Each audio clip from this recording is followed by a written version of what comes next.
Hello বন্ধুরা, আবারও চলে এলাম আমি শেফালি দিয়ে রান্না করে। সবাইকে স্বাগত জানিয়ে আজকে রেসিপি শুরু করছি।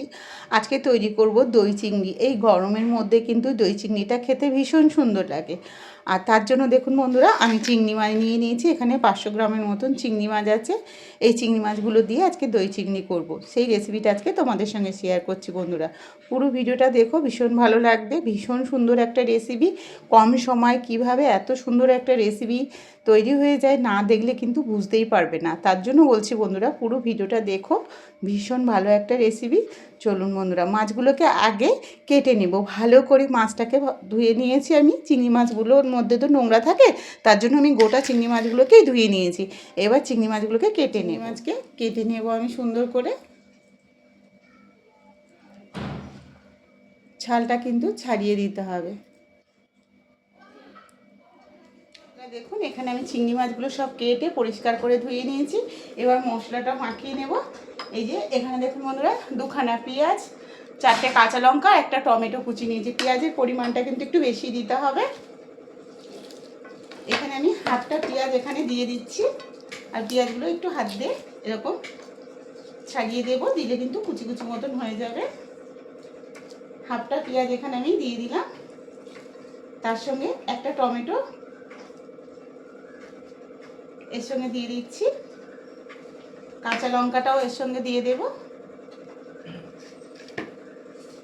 হাফটা পেঁয়াজ আমি রেখে দিলাম। আর এখানে এই যে হাফ চামচ লঙ্কা গুঁড়ো, এই যে হাফ চামচ জিরে গুঁড়ো, হাফ চামচ ধনে গুঁড়ো, হাফ চামচ হলুদ গুঁড়ো, চামচের মতন সর্ষের তেল দিয়ে দিলাম। বন্ধুরা, আমার সব কিছু মাখিয়ে নিয়েছি। মাখিয়ে 5 মিনিট রেস্টে রেখে দেবো। গ্যাস ধরিয়ে দিয়েছি, দিয়ে একটা কড়া বসিয়ে দিয়েছি। এবার এখানে আমি তেল দিয়ে দেবো। দিয়ে দেবো। পেঁয়াজটা একটু ভাজা ভাজা মতন হয়ে গেছে। এবার এখানে আমি দিয়ে দেবো টক দই। আবারও একটু টক দই এখানে আমি দিয়ে দেবো। 4 থেকে 5 চামচের মতন টক দই এখানে দিয়ে দিলাম। টক দইটা দিয়ে পেঁয়াজটাকে ভালো করে ভেজে নেব। যেহেতু এটা দই চিংড়ি হচ্ছে, তার জন্য বন্ধুরা কিন্তু দইয়ের পরিমাণটা একটু বেশি দিতে হবে। এই দেখুন, দই আর পেঁয়াজটা ভালো করে কসুরি মেথি 2 চামচের মতন এখানে আমি কসুরি মেথি দিয়ে আমার এটা কষানো হয়ে গেছে। এই দেখুন, এবার কসুরি মেথি দিয়ে ভালো করে কষিয়ে নিয়েছি। এবার চিংড়ি মাছটা এর ভেতরে দিয়ে দেবো। পেঁয়াজটা যে কষিয়ে নিয়েছিলাম, তার মধ্যে কিন্তু আমি সব চিংড়ি মাছগুলো দিয়ে দিয়েছি। ভালো করে মিনিট 10 মতন কষিয়ে নিয়েছি। চিংড়ি মাছগুলো যে মশলা মাখিয়ে রেখেছিলাম, সেগুলো কিন্তু আমি তেলের ওপর দিয়ে দিয়েছি। এই দেখুন, দিয়ে মিনিট 20 মতন ভালো করে কষিয়ে নেব। এই দেখুন বন্ধুরা, এখানে কিন্তু আমার রেডি হয়ে গেছে। আঁচটাকে একটু কমিয়ে দেব। এবার লবণের পরিমাণটা একটু কম দিয়েছিলাম, ওপর থেকে একটু লবণ দিয়ে দেব। আর তার সঙ্গে 1 চামচের মতন সরষের তেল দিয়ে দেব। নামানোর আগে এটা দিতে হবে। সরষের তেল দিয়ে ভালো করে আবারও একটু নেড়ে নেব।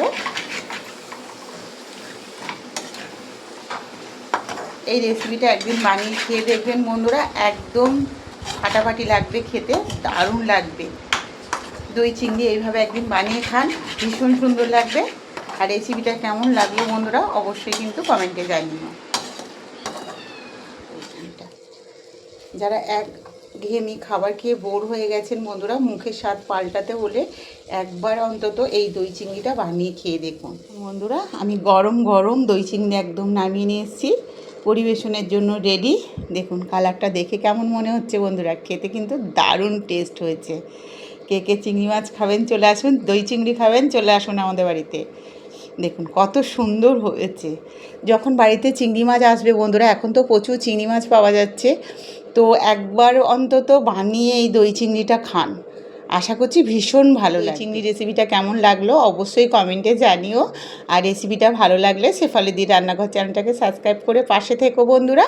আর ফেসবুক থেকে দেখলে একটা ফলো করে দিও। কমেন্টে অবশ্যই জানিও বন্ধুরা আজকে রেসিপিটা কেমন হয়েছে। আর বন্ধুদের মধ্যে রেসিপিটা বেশি বেশি করে শেয়ার করো, লাইক করতে ভুলো না। সবাই ভালো থেকো। কালকে আবার দেখা হচ্ছে নতুন এক রেসিপি নিয়ে।